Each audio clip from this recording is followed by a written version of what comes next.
Hello friends, welcome to Grewal tutorial. आज हम BEd first year learning and teaching paper 3 का next part कर रहे हैं। ये हमारा यूनिट 4 का नेक्स्ट पार्ट है।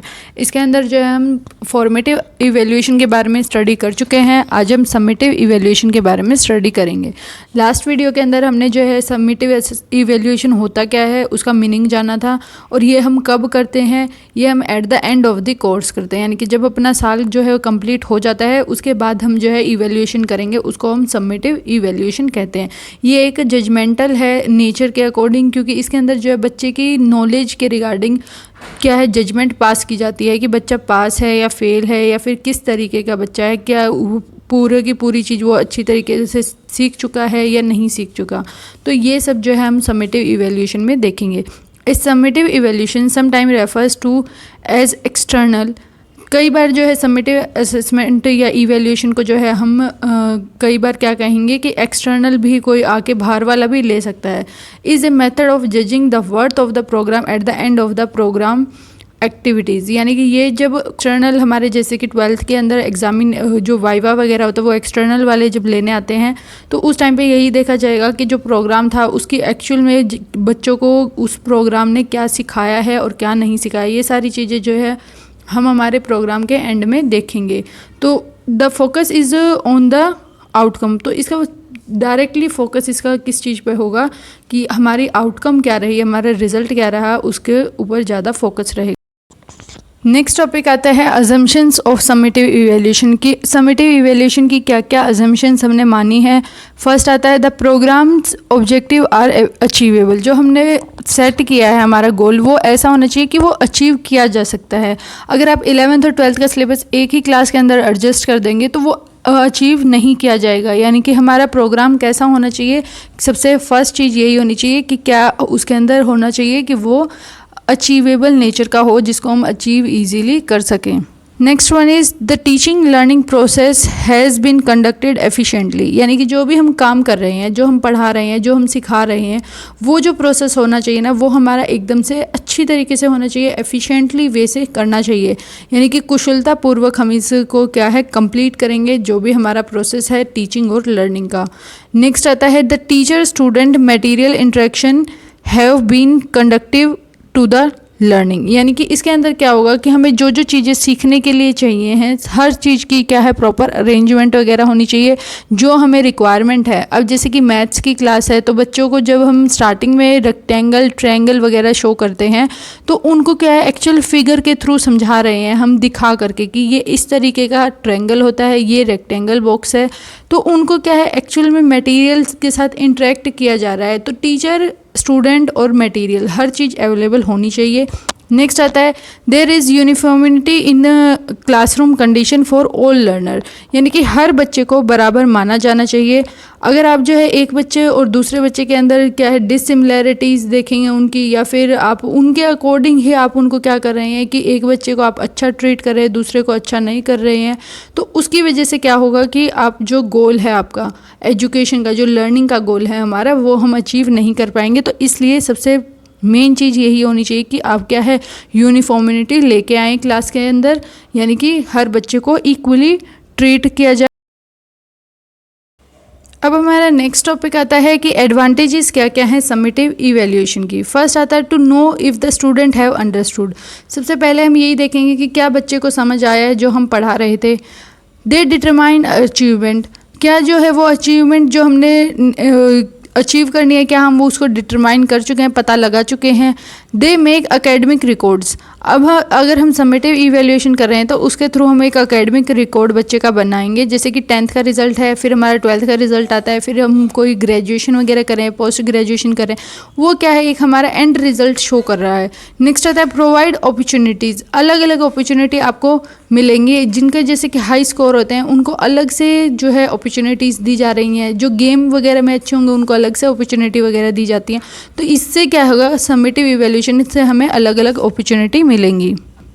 Next one is boost individual. यानी कि इंडिविजुअल के अंदर और अच्छी तरीके से वो अपना काम कर पाए, उसको इस तरीके से मोटिवेशन वगैरह मिलता रहेगा। अब आपके 10th में रिजल्ट अच्छा है, आप चाहेंगे कि हमारा 11th में भी अच्छा है, 12th में भी अच्छा है, उसके बाद ग्रेजुएशन में भी अच्छा है, पोस्ट ग्रेजुएशन में भी अच्छा है। यानी कि हमारा जो मोटिव है हम उसको अचीव करेंगे, हम अपनी चीज़ों को और अच्छी तरीके से सही कर पाएंगे। नेक्स्ट आता है weak area can be identified. जिस एरिया में बच्चा वीक है उसके बारे में भी हम पता लगा सकते हैं। जैसे कि किसी का रिजल्ट जो है ओवरऑल अच्छा है लेकिन मैथ्स वगैरह में खराब रिजल्ट है, तो हम पता कर सकते हैं कि ये बच्चा जो है मैथ्स में वीक है। नेक्स्ट आता है training success can be measured. Training पे जो सक्सेस हम कर रहे हैं, जो ट्रेनिंग बच्चों को दे रहे हैं, उसकी सक्सेस भी हम मेज़र कर सकते हैं कि बच्चा कहाँ तक जो है अचीव कर चुका है ट्रेनिंग के गोल और कहाँ तक अभी उसको और अचीव करने हैं। नेक्स्ट हमारा टॉपिक आता है disadvantages of summative evaluation. First आता है student could underperform due to the poorly made assessment. जो है बच्चा, कई बार क्या होता है कि बच्चे को कम नंबर दिए जा रहे हैं या उसको जो है असेसमेंट करते हुए उसको पुअरली नंबर दिए गए हैं, तो वो क्या है अपने जो उसकी एबिलिटी है उसके कंपैरिजन में वो कम परफॉर्म करना स्टार्ट कर देगा। नेक्स्ट आता है in most school there isn't the time to address student weakness found by the assessment. यानी कि बहुत सारे स्कूलों में आपने देखा होगा जैसे कि समेटिव असेसमेंट हमारे फाइनल ईयर एग्ज़ाम होते हैं, लेकिन उसके बाद कौन टीचर ध्यान देता है कि किस बच्चे को किस चीज़ के अंदर क्या है वो वीक रह गया है, उसको दोबारा से उस चीज़ की ज़रूरत है, कोई भी ध्यान नहीं देता। ऑलमोस्ट सभी स्कूलों में यही सिनेरियो है कि कोई भी ध्यान उसमें नहीं देगा। तो ये भी एक क्या है हमारी समेटिव इवैल्यूएशन की डिसएडवांटेज है। अब नेक्स्ट टॉपिक हमारा आता है डायग्नोस्टिक इवैल्यूएशन। फर्स्ट हमारा था फॉर्मेटिव, सेकंड हमारा था समेटिव, अब third one is diagnostic. Diagnostic evaluation क्या होता है, इसके अंदर जो है हम ये पता लगाते हैं कि बच्चे सीख क्यों नहीं पा रहा है, मतलब कि क्या रीज़न क्या है उसके ना सीखने के। तो हम ये चीज़ों का पता लगाएंगे किसके थ्रू, डायग्नोस के थ्रू। जब आप डॉक्टर के पास जाएंगे तो वो आपका फुली चेकअप करेगा, उसके बाद ये पता करेगा कि एक्चुअल में बीमारी क्या है। यानी कि हम एक्चुअल कोज फाइंड आउट करते हैं कि किस वजह से कोई बीमारी हमें हो रही है, यानी कि कारण पता करेंगे। तो वही सेम इसमें डायग्नोस्टिक इवैल्यूएशन में भी यही किया जाता है कि बच्चा लर्न क्यों नहीं कर पा रहा है या फिर क्या क्या उसको अलग से चीज़ें रिक्वायरमेंट है जिससे वो और अच्छा कर सकता है। तो इन सब चीज़ों को हम चेक करेंगे। डायग्नोस्टिक इवैल्यूएशन में include administration of standardize achievement test, standardize diagnostic test हो सकते हैं, टीचर मेड टेस्ट हो सकते हैं, ऑब्जर्वेशन या चेकलिस्ट या स्कोरिंग वगैरह के थ्रू जो है हम चेक कर सकते हैं कि बच्चे का किस एरिया, कौन से एरिया में बच्चा वीक है और कौन से एरिया में बच्चा अच्छा है। यानी कि हम उसके थ्रू क्या है डायग्नोस कर सकते हैं। जो स्कोरिंग होगी या इंटरप्रिटेशन होगी वो नॉर्मेटिव या क्राइटेरिया के बेस पे हो सकती है। एक रिज़ल्ट जो हम जब भी शो करेंगे तो एक क्राइटेरिया के अकॉर्डिंग हम बता सकते हैं। जब भी हमारे जैसे कि कोई स्टैंडर्डाइज अचीवमेंट टेस्ट वगैरह लिया जा रहा है तो हम उसमें पहले ही ऑलरेडी फिक्स कर देंगे कि बच्चे को अगर इतने स्कोर आया तो वो जो है इस कैटेगरी के अंदर आएगा। तो इस तरीके से ही हम पहले से ही स्कोरिंग वगैरह को डिवाइड कर देते हैं। रिज़ल्ट जो हुआ यूजुअली जो है इंडिविजुअल की प्रोफाइल से शो किया जाएगा, उसके जो सब स्किल्स होते हैं उनको भी इसके अंदर इंक्लूड किया जाएगा। यानी कि हर चीज़ को इंक्लूड करके ओवरऑल हम जो है बच्चे की स्कोरिंग दिखाएंगे। नेक्स्ट आता है हमारा डायग्नोस्टिक असेसमेंट। डायग्नोस्टिक इवैल्यूएशन और असेसमेंट जो होते हैं वैसे तो अलग अलग चीज़ें हैं, लेकिन बहुत सारे लोग जो है इसको इंटरचेंजेबली यूज़ कर रहे हैं। द टर्म डायग्नोस्टिक असेसमेंट का मतलब क्या होता है, define as the assessment that is use to identify a students need and abilities and the student readiness to acquire the knowledge and the skill outlined in the curriculum expectations। यानी कि ये क्या होता है, असेसमेंट करना, उन चीज़ों को आइडेंटिफाई करना बच्चे की क्या क्या रिक्वायरमेंट है, क्या क्या उसके अंदर एबिलिटीज़ वगैरह हैं, और फिर ये देखना कि बच्चे कितने तैयार हैं उस चीज़ को सीखने के लिए जो कि हमारे करिकुलम के अंदर कहा गया है कि ये बच्चों को, इस एज के बच्चों को ये इतना सारा चीज़ें जो है लर्न करनी है, तो वो कहाँ तक तैयार हैं उस चीज़ को पढ़ने के लिए। डायग्नोस्टिक असेसमेंट जो होगा वो प्रोवाइड करती है हमें information that is used by teacher and the student to determine what student already know and can do with respect to their knowledge and skill identify in the overall and specific expectations. यानी कि इसके अंदर अगर आप diagnostic assessment कर रहे हैं तो इससे ये टीचर को ये पता चलेगा कि बच्चा कहाँ तक क्या कर चुका है, उसको कितना आता है उस टॉपिक के रिगार्डिंग, और वो और आगे क्या अचीव कर सकते हैं, किस तरीके से उसको जो है और अच्छा जो है हम अचीव करा सकते हैं। This information helps the teacher to plan daily classroom instruction and assessment and set appropriate learning goals with their students. यानी कि इसके अंदर अगर आप इस तरीके से डायग्नोस्टिक असेसमेंट के थ्रू अगर आप कुछ भी क्राइटेरिया वगैरह फिक्स कर रहे हैं तो आप डेली जो क्लास में करेंगे वो प्लान वगैरह करने में ये हेल्प करेगा। नेक्स्ट इसके अंदर आता है एग्जाम्पल क्या है डायग्नोस्टिक असेसमेंट का। डायग्नोस्टिक असेसमेंट का मोस्ट पावरफुल एग्जांपल हमारा दिया गया है। ये इसके अंदर क्या बताया गया है कि डायग्नोस्टिक असेसमेंट जो होती है उसके अंदर हम यूनिट टेस्ट वगैरह ले सकते हैं, प्री टेस्ट ले सकते हैं। हर यूनिट जैसे ही कंप्लीट होती है आप उसका टेस्ट ले रहे हैं तो उसको क्या कहेंगे हम कि डायग्नोस्टिक असेसमेंट कर रहे हैं कि बच्चा कितना पर्टिकुलरली उस टॉपिक को समझ पाया है या नहीं समझ पाया।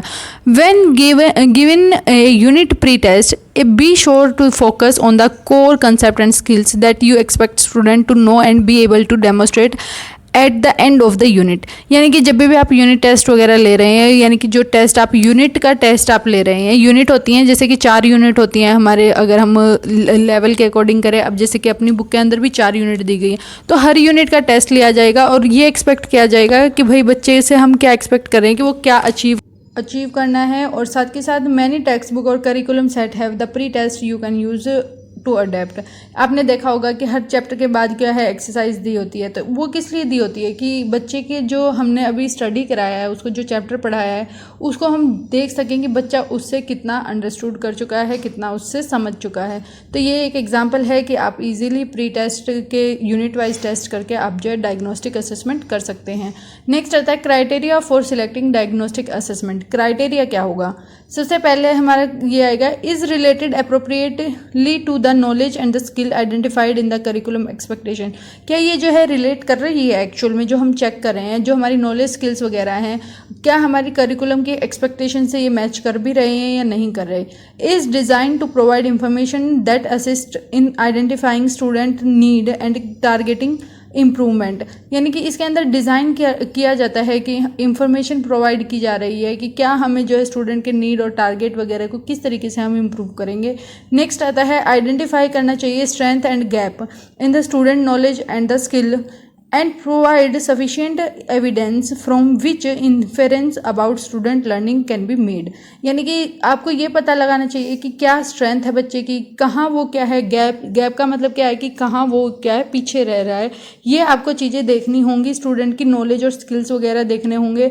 नेक्स्ट आता है is appropriate in content design and mode of delivery. जो आपने क्या असेसमेंट करने के लिए आपने जो मेथड चूज़ किया क्या वो कंटेंट के अकॉर्डिंग या डिज़ाइन या फिर मोड ऑफ डिलीवरी के अकॉर्डिंग अप्रोप्रिएट है या नहीं, हम ये चीज़ें देखेंगे। नेक्स्ट हमारा जो आता है टॉपिक वो है एडवांटेजेस ऑफ डायग्नोस्टिक इवैल्यूएशन। क्या क्या एडवांटेज है? Indicate student prior knowledge. सबसे पहले ये पता करने में ये मदद करता है कि बच्चे को पहले क्या नॉलेज है। सबसे मेन काम ही डायग्नोस्टिक टेस्ट का यही होता है कि हम पहले की नॉलेज जान पाएँ। नेक्स्ट आता है assess the learning that has occurs during a teaching learning session. यानी कि फिर हम इसको अंदर क्या करेंगे कि असेस करेंगे, देखेंगे कि क्या हमने जो टीचिंग लर्निंग सेशन हमारा हुआ है उसके अंदर बच्चा क्या लर्न कर पाया है और क्या चीज़ें जो है उसके अंदर वो जो है डेवलप नहीं कर पाया जो कि हमारे टीचिंग लेसन के अकॉर्डिंग जानी चाहिए थी। नेक्स्ट आता है can help instructor adjust content and activities to encourage more effectively learning. जो डायग्नोस्टिक इवैल्यूएशन होता है ये हमें मदद कर रहा है कि इसके अंदर कंटेंट और एक्टिविटीज़ वगैरह को सेट करने में, साथ के साथ एनकरेज करता है कि हम और अच्छी तरीके से लर्निंग कर सकें या करवा पाएँ। नेक्स्ट आता है can help student understand the value of A lesson module और द एंटायर कोर्स। ये जो है हेल्प करेगा बच्चे की को ये जानने में कि लेसन किया है या मॉड्यूल वगैरह हमारे जो हैं वो किस बेस के ऊपर है और हमारा एंटायर कोर्स किस चीज़ के ऊपर डिपेंड कर रहा है। Can point out to student the gaps in student reasoning and misperception about subject matter. यानी कि बच्चे का कहाँ पर गैप रह रहा है, वो क्या क्या चीज़ें जो है सही से सीख नहीं पा रहा है, उसकी रीजनिंग और जो उसकी परसेप्शन है, उसकी सोच वगैरह है वो कैसे सब्जेक्ट मैटर वगैरह के रिगार्डिंग है, ये सब चीज़ें जानने में हेल्प करेगा। नेक्स्ट आता है may motivate student to seek accurate information and practice. ये जो है बच्चों को हेल्प करता है कि वो बच्चे क्या करें, एक्यूरेट इन्फॉर्मेशन ले, यानी कि सही जानकारी प्राप्त करें और उसके ऊपर प्रैक्टिस वगैरह करते रहें। नेक्स्ट आता है demonstrate to the student that their instructor care about them as people and about their success as learners। यानी कि वो जो उनको इस तरीके से शो करना चाहिए कि जो उनके जो इंस्ट्रक्टर हैं, टीचर हैं, वो उनके बारे में केयर करते हैं और जो है एक तरीके से सेम तरीके से जो उनकी सक्सेस होगी उसको भी वो चाह रही हैं। Next topic is disadvantages of diagnostic evaluation. First one is it can cause anxiety for the student who are unaware of this kit. अगर किसी को डायग्नोस्टिक इवैल्यूएशन के बारे में जानकारी नहीं है तो बच्चों के बीच में क्या है, एंग्जाइटी, चिंता वगैरह का कारण ये बन सकते हैं। नेक्स्ट आता है इट इज़ टाइम कंज्यूमिंग। जब भी आप एक बच्चे का डायग्नोस्टिक इवैल्यूएशन कर रहे हैं तो बहुत ज़्यादा समय लग जाता है, तो ये एक टाइम कंज्यूमिंग है।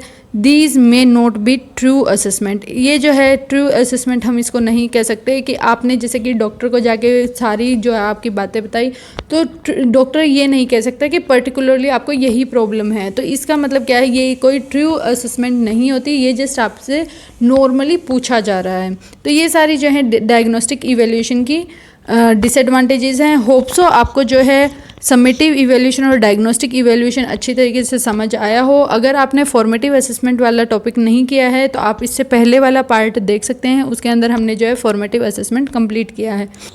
जल्द ही हम जो है HTET वाला पार्ट स्टार्ट करेंगे जिसके अंदर जो है मैं आपको रीजनिंग का टॉपिक कंप्लीट कराऊंगी। अगर आपको ये वीडियो अच्छी लगी है तो मुझे कमेंट में ज़रूर बताएं, अपने फ्रेंड्स के साथ भी इसे शेयर करें। Thanks for watching.